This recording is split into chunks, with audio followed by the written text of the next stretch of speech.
Você sabia que o Brasil tem a maior quantidade de nadadores em águas abertas por metro quadrado do mundo? E isso é em grande medida fruto do engenho criativo e do ímpeto empreendedor de profissionais de educação física. Com 8 mil quilômetros de litoral, o mercado de natação no Brasil é enorme. A partir de 2007, a quantidade de provas e de atletas de natação em águas abertas cresceu enormemente. Tudo isso e muito mais eu aprendi e você também pode aprender em uma conversa com Patrick Winkler. Com uma longa experiência no mercado de natação, tendo já trabalhado para algumas das maiores empresas mundiais desse segmento, Patrick atualmente é o editor-chefe da Swim Channel, o maior hub de natação da América Latina. O cara transpira paixão pelo assunto, além de ter muito, mas muito conhecimento mesmo. Então aproveita e aprenda você também com o que Patrick Winkler tem a ensinar. Aproveita lá, valeu!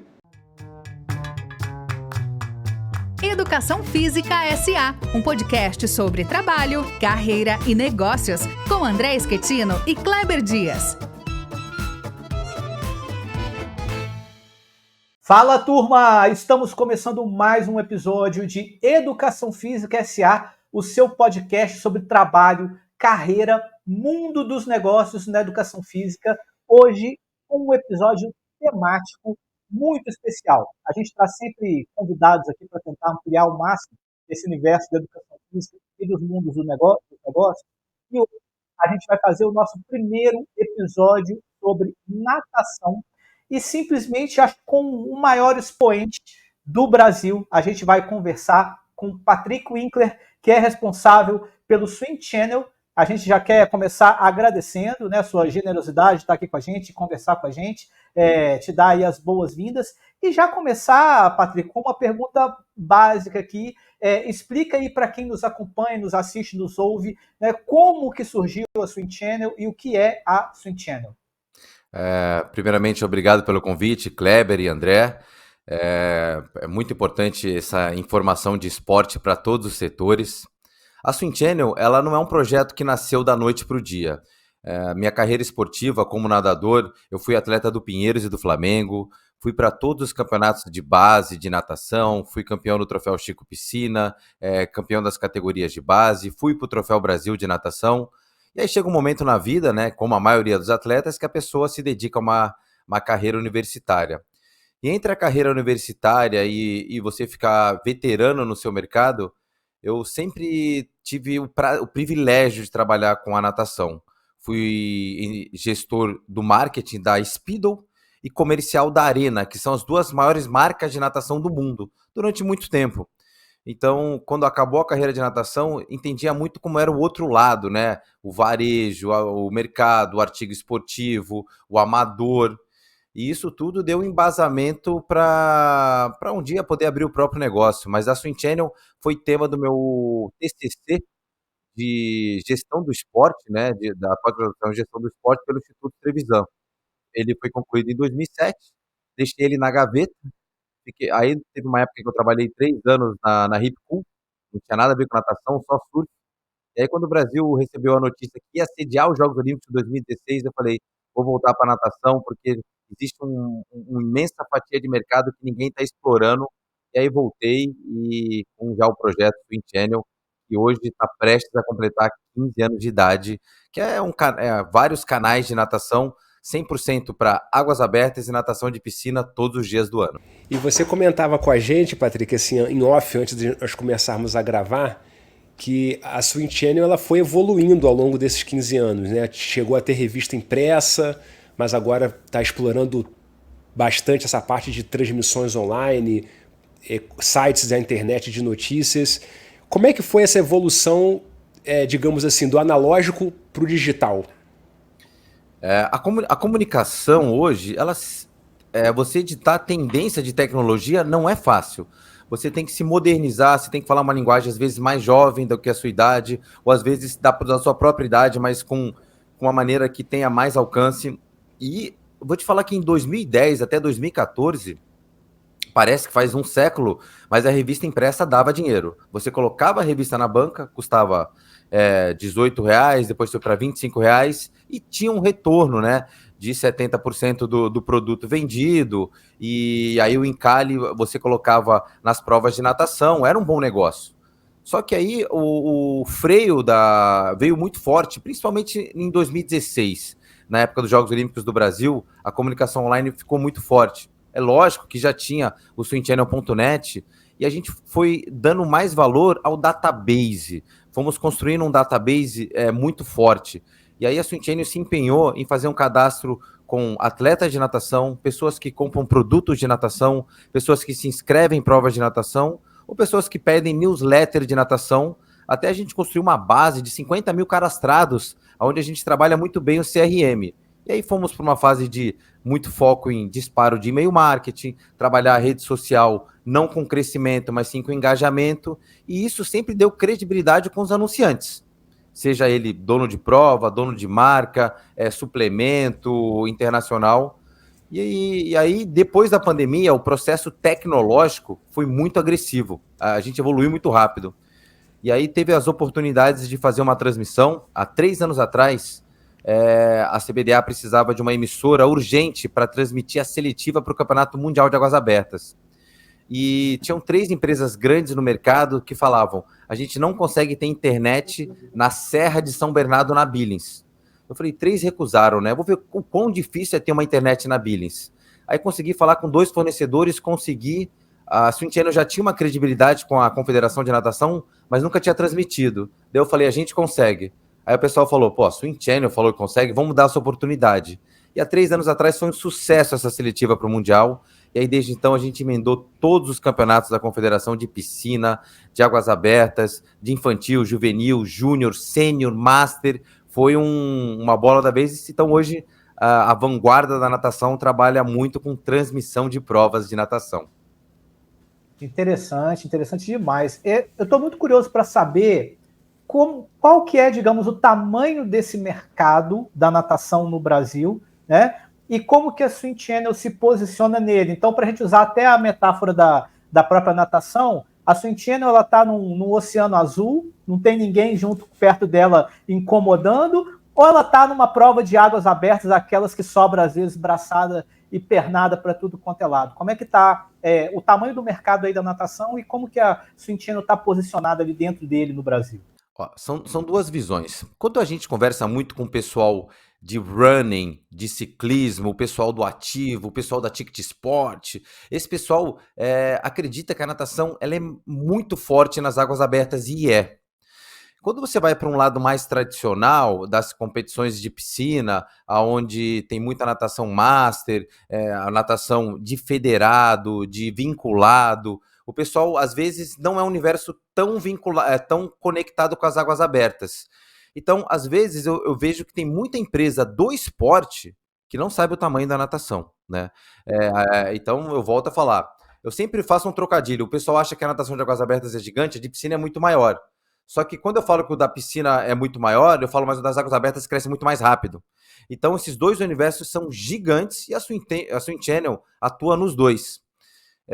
Isso dá uma representatividade muito grande, porque não necessariamente eles se conectam. Existe uma intersecção entre a piscina e águas abertas, mas existe também a divisão. E você tem que navegar com propriedade nos 2 cenários, né? Esses 2 cenários. Agora, sobre navegar no Oceano Azul, nada é tão fácil. Como a Swim Channel, ela nasceu no boom das águas abertas.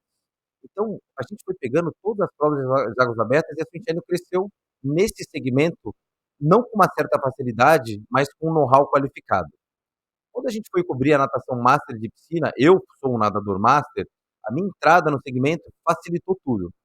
E o profissional, que a gente chama de Profissional Brasil, sempre teve muitas empresas cobrindo, inclusive Sport TV, ESPN, né, Globo e Fox e tudo mais. Aí a Swim Channel passou a ter uma relevância muito grande no Troféu Brasil, que cobria o pré-evento, o evento, o pós-evento, não só transmitir e ir embora. Só que no setor de base, o que eu chamo de base, natação começa muito cedo. Com 7 anos você é petista. Então, 7, 8, 9, 10, 11, 12, 13 anos, a Swim Channel não era líder. Quem era líder era um site que eu gosto muito, chamado Best Swimming.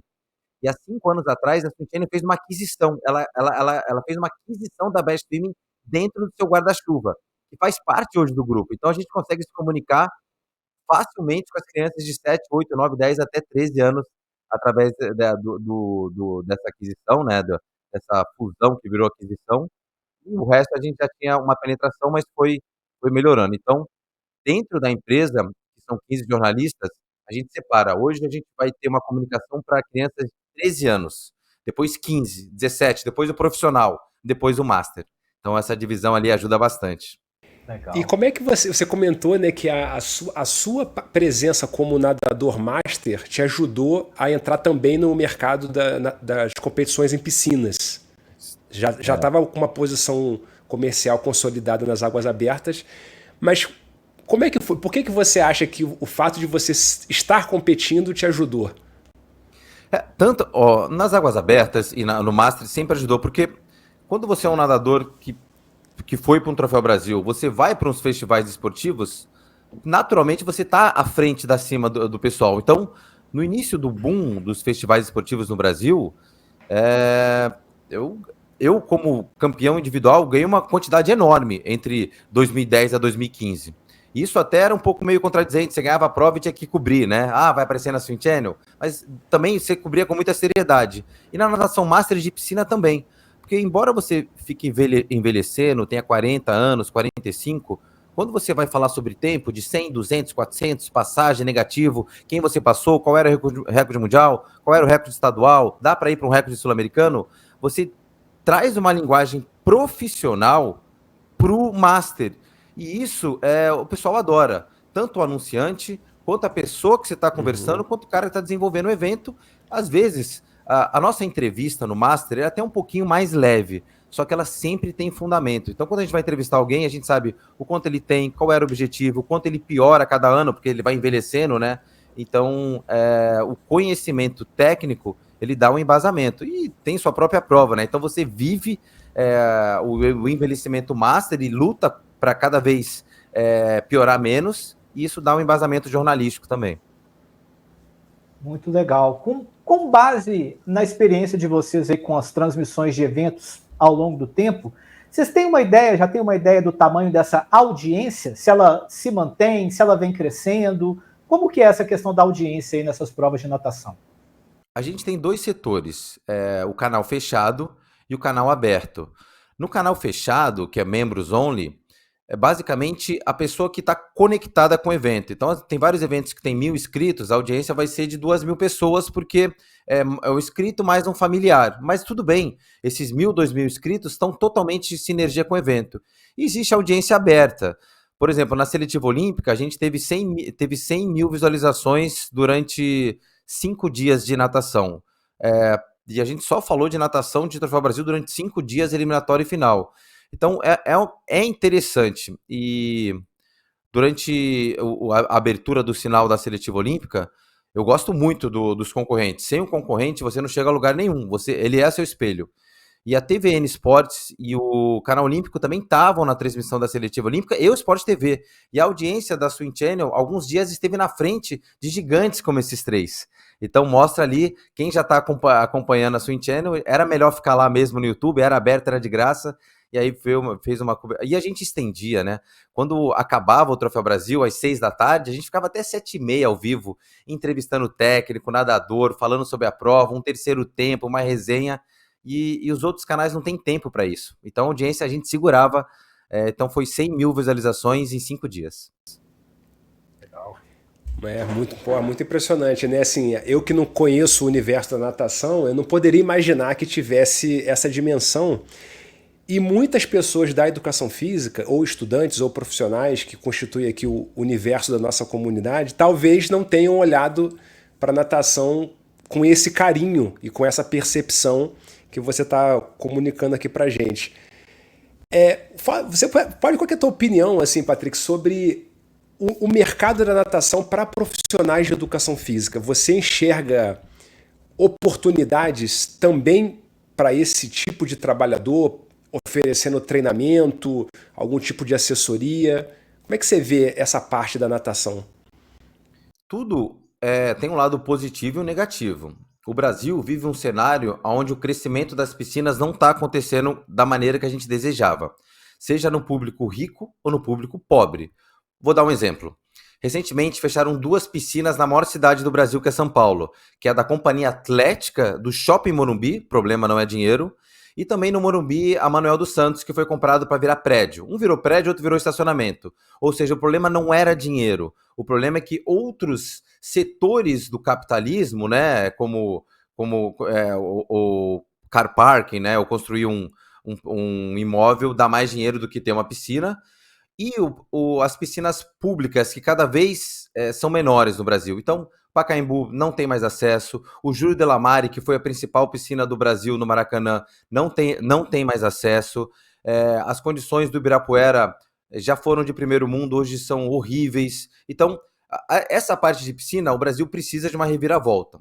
Por outro lado, o professor de educação física que arrenda algumas raias de piscina, ou que arrenda uma academia, ou que arrenda uma piscina de uma faculdade, uma universidade, ele tem conseguido alavancar muito dinheiro dentro da perspectiva de trabalho dele.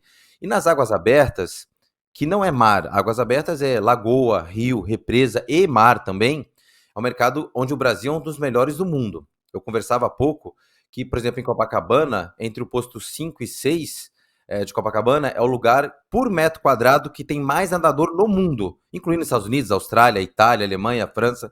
Nenhum lugar tem tanto nadador de águas abertas não profissional, nadador mesmo. O cara que põe uma sunga, uma boinha, é o raiz. E como tem em Copacabana, mais de 12 assessorias, todas conseguem ter um faturamento muito bom. E cada vez mais, posto 4 já está tendo, posto 3... Tem assessorias de águas abertas em várias cidades de São Paulo, no Nordeste, em Salvador, no Sul do Brasil. Então, a pessoa que se propõe a dar aula de natação numa praia que seja levemente abrigada, vai ter sucesso, porque a quantidade de nadadores é gigante e aumentou na pandemia. Durante a pandemia, os esportes coletivos sofreram. Você não podia jogar futebol, não podia jogar vôlei, e a pessoa teve que optar pelo stand-up, pelo ciclismo, pela natação. E a natação é um dos mais baratos. É lógico que se você quiser encarecer a natação, dá para comprar traje de R$ 4.000, dá para comprar óculos de R$ 1.000. Mas se você quiser baratear, por R$ 300 você tem sunga, maiô, toque óculos ali e começa a sua natação. Então, quem se aventurou em ter uma própria assessoria, a maioria dos professores que eu conheço foi positivo. Falando um pouquinho sobre a natação de piscina e também, especialmente a natação competitiva. Eu tenho uma percepção de que nos grandes eventos, a gente acabou de passar aí pelos Jogos Olímpicos, a audiência da natação ela é grande e ela parece, digamos assim, extrapolar o público nadador, né? O público que já nadou, ou que nada, ou que é entusiasta, ou seja, muita gente vai para frente da televisão, vê a natação nesses grandes eventos, quando tem transmissão e tudo mais, e é algo assim, acompanhando os Jogos Olímpicos, por exemplo, eu sou uma pessoa do ciclismo. Você não achava um link para acompanhar ciclismo nos Jogos Olímpicos, às vezes achava só um sinal aberto com imagem, mas sem narração, ou então algum link estrangeiro para poder acompanhar. E a natação, ela pelo menos dentro dos Jogos Olímpicos, no Brasil, na audiência brasileira, ela é um dos carros-chefes ali, junto com o atletismo, enfim, ela movimenta bastante, né? A que você atribui isso? A natação é um esporte de piscina, ela tem um formato que é interessante, que é gostoso, que é emocionante para assistir, porque numa prova de ciclismo, por exemplo, ou até numa prova de natação de águas abertas, você tem que ficar bastante tempo ali acompanhando, até ter o desfecho e tudo mais, e a natação de piscina ela está resolvida ali em 50, em 100, 200, no máximo em 1.500 metros, né? A que você atribui essa, digamos, como se fosse furar a bolha, né? Nos Jogos Olímpicos, parece que a bolha da natação ou é furada ou ela cresce, né, para pessoas que gostam de acompanhar. E se você acha que esse fator também dá margem para o aumento do número de praticantes de natação no país? É uma pergunta extensa, né? Eu vou dividir ela nacional e internacional. Internacional, a natação é um sucesso na Olimpíada. Todos os países acompanham, mesmo o atleta um país que não tem tanta chance de medalha, a natação está sempre no canal presente, porque ela começa já no primeiro dia, então a excitação de você ver um esporte logo depois da cerimônia de abertura é muito grande. É muito grande. E a natação já distribui medalha no primeiro dia. Já tem 400 livre, 400 medley, revezamento, então já tem medalha. E isso não é de hoje, isso é de sempre. A natação sempre teve uma excelente audiência em Jogos Olímpicos. Só que de 2000 a 2016 ela passou a ser o número 1. O Michael Phelps mudou os números, né? A disputa de Michael Phelps contra Ian Thorpe, e o Michael Phelps em si, durante 5 Olimpíadas, ele teve uma atração maior do que, inclusive, que o Bolt, que competia menos provas, tinha menos tempo de tela. Só que a partir de 16 de 2021 e essa última Olimpíada, a natação continuou sendo um excelente esporte, mas os outros esportes grudaram internacionalmente dentro da natação por causa da aposentadoria do Michael Phelps. Tem o Caleb Dressel, mas o Caleb Dressel não é o Michael Phelps, né? Não é toda hora que aparece uma pessoa com essa relevância. Mas a natação tem muita tradição nisso. O que eu não gosto tanto, porque a pessoa foca tanto nos Jogos Olímpicos que ela não se preocupa em aparecer nos outros 3 anos. Ela quer aparecer a cada 4. E isso é uma mentalidade ruim da Federação de Natação, que se chama-se World Aquatics, e também da comunidade em geral. O foco da natação deveria ser aparecer todo ano, e não 4 anos. Então, é muito bom aparecer, ser um destaque nos Jogos Olímpicos, mas é muito ruim ser refém dos Jogos Olímpicos. Então, eu sou contra esse refém. Mas esse ano não é ano olímpico. E não interessa. Vai bater o recorde mundial, o campeonato mundial deveria ter uma conotação mais forte para o atleta, que daí ele se empenha e seria melhor. No caso do Brasil, nos últimos anos, à exceção da última Olimpíada, o César Cielo fez muita diferença, mas o Bruno Fratos foi medalhista, o Thiago Pereira foi o Mr. Pan, e aí também é para a Olimpíada. Então, todo mundo que não é da natação sabia quem era Thiago Pereira, César Cielo, Bruno Fratos, um pouco de Caio Márcio, um pouco de Joana Maranhão, um pouquinho de Etienne Medeiros. Isso ajudou Ana Marcela. Então, assim, como o pessoal é muito bom, mesmo que você não acompanhe a natação, fala, pô, é lógico que eu sei que é Cielo, é lógico que eu sei que é Ana Marcela. E isso foi muito bom. Agora a gente está no momento entre safras. Não temos nenhum medalhista olímpico. E por que não temos nenhum medalhista olímpico? Eu acho que o Brasil é muito grande, mas só 4 clubes formam a seleção brasileira, sendo 2 em São Paulo, 1 no Rio e em Minas. Então, tá tudo espremidinho. A gente precisa esticar o Brasil para verdadeira do tamanho que ele é. Então, nesse caso, eu acho que a natação vai bem, mas está longe do que a gente consegue ser. Está muito longe do que a gente ser. Então, a faixa de melhora do Brasil é gigante. E o que você acha assim, que pode ser um gargalo para a exploração desse potencial que você enxerga na natação? Talvez até a natação amadora, né, ou a profissional. Você já mencionou aqui o problema das piscinas, né? Fechamento de piscinas, falta de investimento do poder público, que às vezes não oferece em número adequado e em condições suficientes as piscinas públicas. Mas o que mais você acha que seria necessário para explorar esse potencial que você enxerga aí? São 2 coisas. Estados Unidos e Austrália são os 2 países mais fortes do mundo. Proporcionalmente, a Austrália ainda é mais forte que os Estados Unidos, tem uma população muito menor, tem uma economia menor, tal, tudo, e faz frente de igual para igual para os Estados Unidos. Por que isso acontece? A Austrália é o país que tem mais piscinas por habitante no mundo.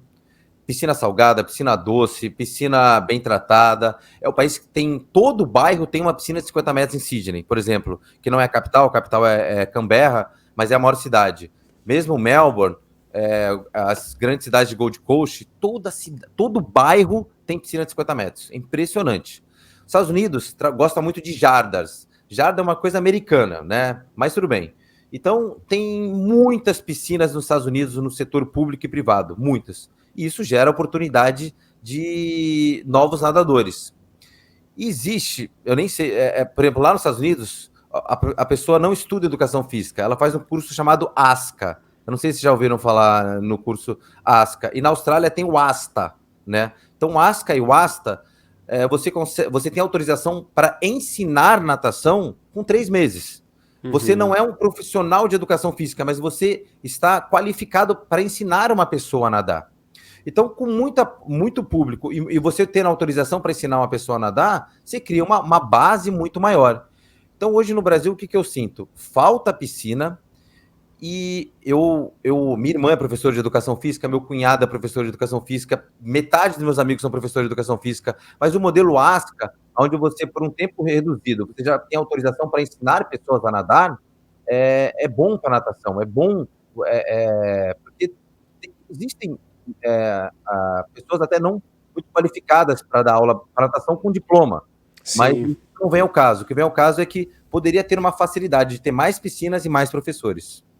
Esse aí, só para mencionar para você, Patrick, isso é um assunto assim praticamente permanente aqui do nosso podcast, que é a preocupação com as deficiências na formação inicial em educação física, que apesar dos estudantes permanecerem no curso por 4 anos, isso nos fazer pensar que eles teriam uma formação melhor do que um curso mais curto, como esse que você mencionou de 3 meses, às vezes acontece paradoxalmente o contrário. O cara fica lá 4 anos e se ele for contratado para trabalhar com natação, ele não vai se sentir preparado e possivelmente não estará preparado. Né? É uma contradição do mercado brasileiro. O ASCA, né, nem quero fazer propaganda do ASCA, mas o ASCA ele tem vários níveis. No nível 1, 2, 3, 4, você vai evoluindo dentro daquele universo. Você só pode dar aula de natação. Não adianta você ir pro basquete, pro vôlei, é só natação, mas daí você evolui e segue uma carreira de natação. Não dá pra... mas você tem as evoluções. Então, eu coloquei os 2 países mais fortes do mundo, porque às vezes o cara só quer dar aula de natação, o cara não quer dar aula de luta, não quer dar aula de tênis de mesa, o cara quer dar aula de natação. Então, já agiliza a vida do professor, né? Mesmo porque essas formações, elas têm um programa forte de níveis, né? Então você vai se aprofundando, tem educação continuada, e às vezes a pessoa que passa 4 anos num curso regular de educação física, ele tem uma disciplina de natação apenas, ou 2, enfim, né? A gente acaba tendo um aprofundamento maior aí nesse aspecto, né? E a minha pergunta, então, é no sentido de quem está trabalhando como a Swim Channel trabalha, está de olho no mercado, mas também tem que estar em alguma medida de olho no futuro, né? Próximos passos, o que fazer, como que a Swim Channel pensa a atuação dela, por exemplo, para as novidades que estão vindo aí nas transmissões, enfim, alguns planos ou projetos de futuro aí da Swim Channel. São várias. Quando a natação é um mercado gigante, né? Então, quando você fala do varejo da natação, o brasileiro ainda não atingiu o potencial que ele tem. Existe uma pesquisa mundial onde a natação ela representa 5% do varejo esportivo. Isso é contando os materiais para praticar natação: sunga, touca, óculos, aí eventualmente nadadeira e prancha. E na Austrália, que é um país fora da curva, é 7% esse consumo por pessoa, né? Então a pessoa realmente tem. O cara pode ser um profissional, um economista, tal, tudo, mas ele tem um materialzinho de natação dele e ele nada. O Brasil é uma média de 3%. Então o nadador, mesmo dentro do Brasil, ainda pode aumentar o consumo do varejo interno. Tem espaço para isso dentro do Brasil. A Swim Channel tem uma loja de natação chamada Swim Channel, onde o que é oferecido lá é muito específico. São trajes de carbono, de competição, óculos espelhados, roupa de borracha com 5 milímetros, mas é um tipo de varejo que não está no grande varejo, não está na Centauro, não está na Decathlon, não está na Bayard, não está na Netshoes. É muito específico e funciona. Então, a gente tem uma empresa que licenciou a Swim Channel para vender todo esse produto. Então, o varejo de natação é muito interessante, mas o varejo, como qualquer setor, você tem que dividir o que é produto de competição, o que é produto de lazer e o que é produto de treinamento, né? Então, tem que ficar muito atento. A curva da natação é muito grande, né? Por mais que você compita só de maiô, quando você vai para treinamento, é infinito. Prancha, pool boy, palmar, snorkel, pé de pato, óculos, touca, flutuador, hack, power hack, e cinto, e calção de bolso, e por aí vai. Então tem que dar uma atenção. Mas a Swim Channel, ela acompanha muito o mercado de águas abertas. Então, assim, muitos dos donos de eventos, produtores de eventos, se consultam com a Swim Channel. Antes de 2007, tinha uma média de 100 eventos no Brasil. E em 2007 teve os Jogos Pan-Americanos em Copacabana. Até a Poliana foi medalha de prata. E depois teve Águas Abertas em Pequim em 2008. Foi a primeira vez no mundo. E o Brasil cresceu, pulou de 100 para 1.000 eventos. O mundo inteiro cresceu. Mas dentro do mundo, o Brasil foi um dos que mais cresceram. Existem alguns ícones como Itália, França, Inglaterra, Alemanha também cresceram. Mas o Brasil, do tamanho que ele é, dentro das águas abertas, de uma maneira esporte amador estilo de vida, entre 2007 e 2026 está entre os que mais cresceram no mundo. Então, excelente mercado. O cara que monta a prova no Brasil vai ter público para fazer a prova, e aí o ticket, se é o ticket A, B ou C, você define o seu público, né? São alguns setores. A Suzano tenta transitar em todos os setores da natação, né? A transmissão de eventos para a gente, ela deixa a gente muito informado sobre tudo que está acontecendo. A gente se empenha no grupo em ter uma conversa com os anunciantes, onde você tenta entender do produto dele tanto quanto você. Então, sei lá, às vezes é melhor patrocinar um atleta muito caro ou um atleta mais novo e que tenha mais potencial, longevidade, e depende muito do perfil da marca. Então, eu estava com a Arena semana passada, né? A Arena precisa ter um nadador que seja o melhor do Brasil. Não adianta investir só na base. Eles precisam ter uma ponta de uma pirâmide e tal. Então, chegaram a um acordo lá, pegaram uma indicação da Swim Channel, e já tá mudando o mercado, né? Uma mulher de ponta, campeã brasileira do 100 livre, consegue mudar o resultado na venda de produtos de competição em um mês. Então, assim, você vai tentando ser o consultor do seu cliente, tendo uma linguagem de igual para igual dentro desse segmento, natação. Muito interessante. Eu vou fazer minha última pergunta para você, Patrick, até para a gente não tomar demasiadamente o seu tempo e não abusar da sua boa vontade. É com relação justamente dentro disso que o André já perguntou para você sobre tendências do futuro, com relação ao perfil dos praticantes ou dos consumidores do mercado da natação. Você veria assim, algum segmento específico que merecesse uma atenção especial de treinadores, professores? Você vê mais potencial crianças ou, como você falou, né, um esporte de estilo de vida? São adultos, jovens, são idosos? Como é que você vê a segmentação no mercado com relação a perspectivas econômicas no presente e no futuro? São duas que eu vejo. Lá no TS Summit, onde a gente se conheceu, eu via que muito do foco de todo mundo era tecnologia, era engajar, era trabalhar os dados das pessoas, mas nada contra quem estava fazendo as palestras. Mas ninguém estava preocupado com as pessoas mais jovens. Estava lá o pessoal da Ironman, pessoal de tudo, pessoal de relógio. Criança não usa relógio. Criança não sei o que. Cadê? Se você for ver, eu com 13 anos já era uma pessoa que nadava de qualquer lugar para qualquer lugar. 2, 4, 5, 10 mil metros. A galera que produz eventos esportivos tende a achar que garotos de 17 anos são crianças e não são. Não são. Garotos de 10, 11, 12, 13, 14 aqui. O Michael Phelps com 15 anos estava na Olimpíada. O Ian Thorpe com 14 anos era campeão mundial de 400 livre. Então eu vejo que essas empresas enxergam a 17, 18 anos como crianças. E não tem que enxergar. Pode até enxergar como duro. Não vai comprar um relógio, não vai comprar tal. Mas a gente tem que enxergar que o praticante do esporte já é com 10, 11, 12 anos. Né? Então, eu vejo que é o Kids. Não é Kids, cara. Eles não são Kids. Um garoto de 13 anos dá um baile em metade de uma galera de 40. Então, essa percepção de visão que eu vejo que eu senti lá no TS Summit. E a outra é curva de aprendizagem. Então, em 2005, a maior prova de São Paulo é o Fuga das Ilhas. E hoje é o Fuga das Ilhas. Só que naquela época, a distância tem entre 1.500 e 1.800 metros. E o pessoal falava assim, faça a sua primeira prova de maratona no Fuga das Ilhas. É só 1.500 e 1.800 metros. Por quê? Só existia a prova de federação. E todas as provas de federação, ou era 5 ou era 10, ou era 5 ou era 10.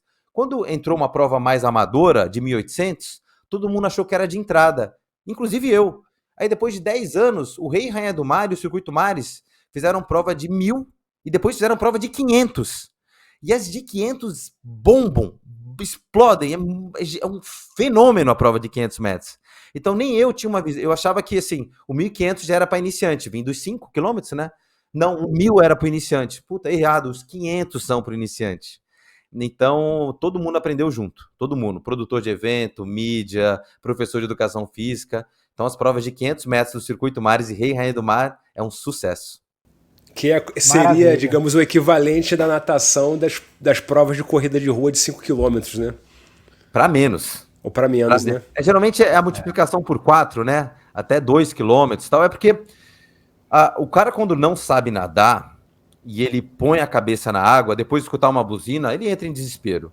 E às vezes você está numa cidade muito agradável com o Rio de Janeiro, mas a água é muito gelada, então você tem que ser mais curtinho mesmo para ele não entrar em desespero, né? A primeira prova é uma quebra de paradigmas, ele está numa posição ereta, daí ele tem que ir para o mar. Aí ele muda a respiração dele e fica mais ofegante e às vezes está frio. Quando ele sai da posição deitada, ele vai para a ereta de novo para terminar na areia. Então sente cãibra, falseamento no joelho, mesmo. Então, assim, essa primeira experiência de 500 metros, eu queimei minha língua. Imagina o Patrick de 2024 falando com o Patrick de 2004. 500 metros, né? Então, eu mudei minha visão, é muito importante esse início calmo. Maravilha, a gente quer agradecer demais, né, mais uma vez, a sua disponibilidade, a sua generosidade em falar com a gente. Nós vamos deixar aqui na descrição dos nossos episódios, tanto no Spotify quanto no YouTube, todos os contatos aqui do Patrick da Swim Channel. Nós vamos deixar redes sociais, para você que quiser acompanhar, para você que quiser saber um pouco mais. E a gente te agradece muito, Patrick. Se tiver algum recado, algum alô final aí para os nossos ouvintes, pode ficar à vontade. Muito obrigado mais uma vez. É interessante que tem muitos profissionais que são mesclados com a empresa. Mas no meu caso, quem quiser me seguir é Patrick_in_water. E eu sou remador de paddleboard, sou surfista, adoro e sou nadador de natação de piscina e águas abertas. E só que muita gente fala, Patrick, quando você vai cobrir a remada ou o surf? Falo, a natação, que é o meu business, é só natação, é o core, foco no core mesmo, né? Então é natação de piscina, natação em águas abertas, por mais que eu esteja pessoalmente em outras modalidades, competindo, me divertindo, mas a natação é o foco no core, né? Onde, se você não sai da sua linha, você tende a se tornar a referência no mercado. É esse o grande valor da mídia segmentada. Você só fala disso. Então, às vezes, pode ter até empresas muito maiores do que você, como uma Rede Globo, ou uma ESPN, ou uma SBT, mas quando o assunto é natação, o mercado para te escutar, porque você está ali todo dia. Então, o foco no core sempre foi a raiz da Swim Channel. Agradeço mais um papo de natação com você, Kleber e André. Valeu, Patrick. Super obrigado. Essas lições todas que você compartilhou com a gente são extremamente valiosas, vão muito ao encontro aqui de várias coisas que a gente vem chamando a atenção aqui da nossa comunidade, e a gente só pode te agradecer. E para quem quiser também fazer algum comentário, se você tiver alguma pergunta sobre o mercado da natação, pode deixar nos comentários, que aí a gente segue essa conversa no Spotify, no YouTube e também no Instagram. Valeu, ótima semana de trabalho para vocês. Sobe o som. Educação Física S.A., um podcast sobre trabalho, carreira e negócios, com André Schettino e Kleber Dias.